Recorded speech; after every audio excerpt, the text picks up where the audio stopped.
Hey everybody, welcome back to Video Game Mess. So, Derek, and a fun and exciting follow-up video for you guys today because PlayStation 5 emulation suddenly seems to be completely taking off.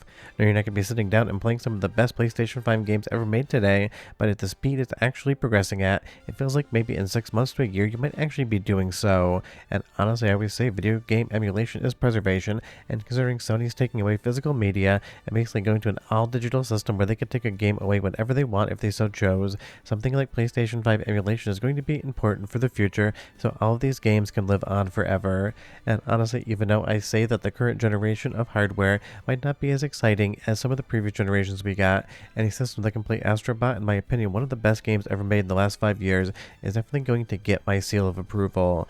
And Astro Bot right now will boot up onto PlayStation 5 emulation. You're only going to see the title screen, but that was something that couldn't even be done last time we took a look at this thing. Yes, there's going to definitely be some other issues that need to be sorted out, like how the DualSense controller with those triggers would work via emulation. It would require a lot of code, but I'm sure it is something that people could get done. But I just mentioned that because honestly, I don't want to get your hopes up in the way that everything is going to be perfect in 3 to 6 months. Think about Shad PS4, it is definitely progressing, but that has been in development for years, and right now there's a handful of games that I would actually recommend anyone sit down and play from start to finish because they would be a great experience. That's not a knock on Shad PS4, it's just the reality of emulation takes a very long time, but it is a scenario in which I would love to see more progress be made, and that's exactly what's going on here. If you missed the previous video, to catch you up, basically right after Sony announced that physical media was being gotten rid of in 2028, a couple different emulators for PlayStation 5 popped up. Yes, they were in active development before that announcement actually happened, but the timing definitely seems very kind of tongue-in-cheek, saying, if you're going to take our media away, Sony, we're going to make sure that we're able to play it forever, and honestly, that is definitely something I support and advocate for.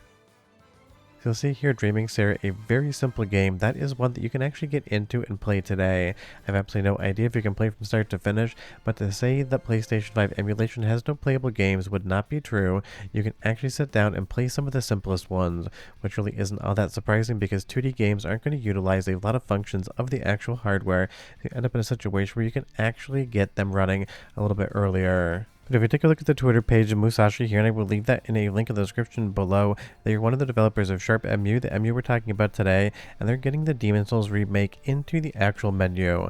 And if menu doesn't sound that exciting, if you go over to RPCS3's website or even Shad PS4 and you look at compatibility, you're going to see a subheading that's going to say in menu but not in game.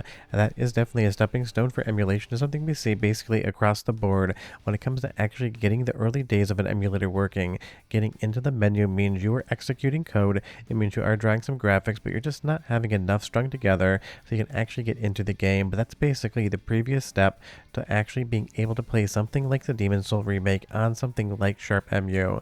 Now, I'm not saying it's going to be next week, and I'm not going to be saying it's next month, even though I would love to see that. What I'm saying is this is fundamentally large progress, and we're definitely going to be living in a future where PlayStation 5 games emulate the same way PlayStation 3 and 4 do.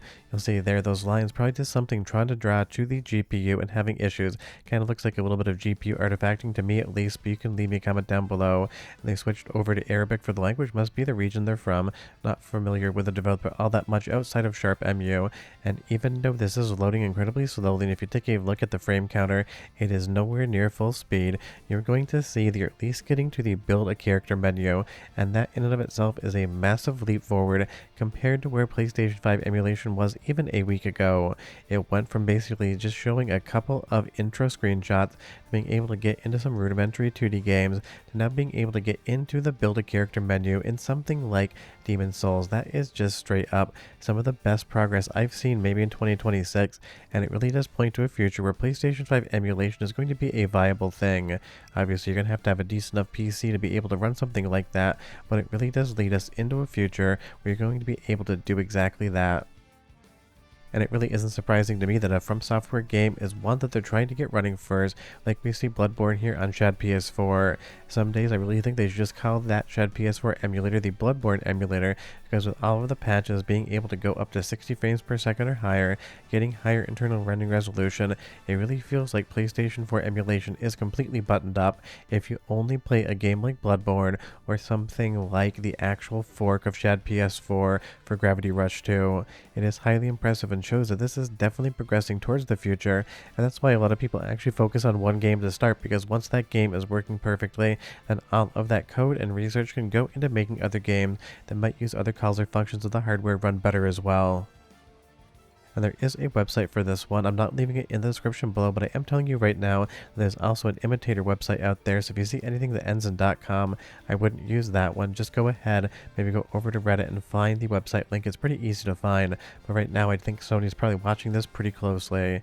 You'll see there is a compatibility. 14 titles out of 8,732 have been tracked and tested. That means that obviously the massive library of what can run on PlayStation 5 has not been tested yet. And that's just because I'm sure nobody actually expects them to run in any way, shape, or form. But that's where we started with Shad PS4 as well.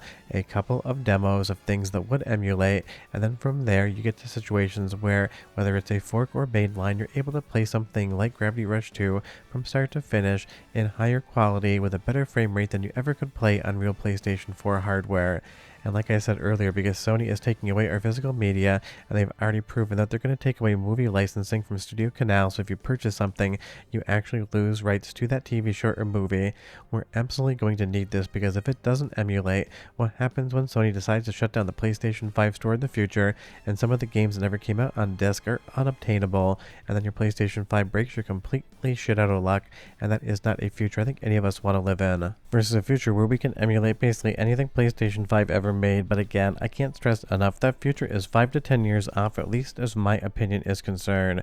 And going over to Brutal Sam's channel, a channel I mentioned on the previous video, he's been doing a lot more testing, and I left a link to his channel in the description below, because he definitely deserves more subscribers than he has based upon the work he's been doing in emulation, and I really like to try to spotlight smaller channels when I can to try to get them a little bit of a bump. So go over, hit the like and subscribe button, leave a comment on the most recent video saying VGE sent me, because like I've said in previous videos, I just don't want to grow. I want other people that are doing fun stuff to grow around me. Definitely not the type of person that wants to kind of monopolize all the attention when I can share it around.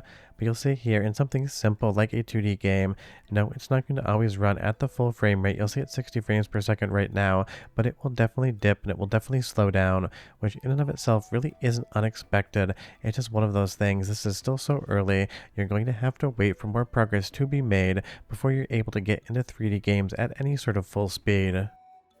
So my guess would be the next time you see an update on this one, it'll probably be in-game on something like Astro Bot, which can at least get to the title screen, or maybe the actual Demon's Souls remake, but you won't be getting anywhere near a frame rate that would be considered playable. The first thing when you usually develop these things is you get in-game, you get the graphics drawing, you look for bugs, you make sure that it's running, and then you go back into the code and find efficiencies and clean things up, so you end up in a situation where you can actually run games at their native frame rate, and that definitely is going to be a very long process. Because first thing is getting any code to boot, second thing is getting into a menu on some games, third thing is getting into the game in and of itself, and then from there you clean everything up, you change the code to get to a point where you'd be considering it playable, and then you have to test for all sorts of different bugs, crash situations, race conditions, and everything else. But it is in progress, it is being done, and that is absolutely mind-blowing. I did not think we'd see a situation where PlayStation 5 would emulate, at least for a couple of years, but obviously it is very based on PlayStation 4 hardware, because it still has that AMD APU and it just way more progressed compared to what was in PlayStation 4, and because these things truly are just PCs in a box at this point in time, it does at least aid a little bit in making emulation maybe not easier, but more kind of streamlined. Because think about it this way, when you're talking about PlayStation 3 emulation, you have a PowerPC CPU and all of the different cell broadband engine components, definitely nothing like you'd have in a PC. Same thing with PlayStation 2 and PlayStation 1, it is custom hardware. But from PlayStation 4 generation up, you get to a situation where it is semi-custom PC parts in a box, which means it does give emulation developers a slight advantage because you're not trying to change from an x86 code architecture to something different.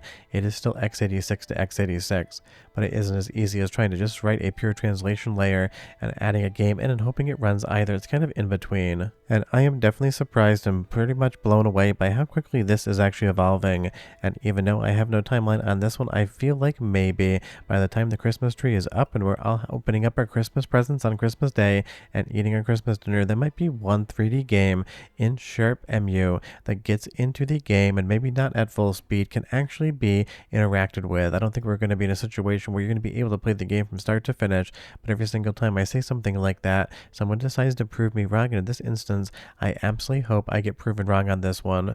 But PlayStation 5 emulation is here. You can play around with it even if there's not a lot to see, and it's definitely going to keep getting better. But sure that I'll see you guys next time. Hope you enjoyed the video. Bye-bye.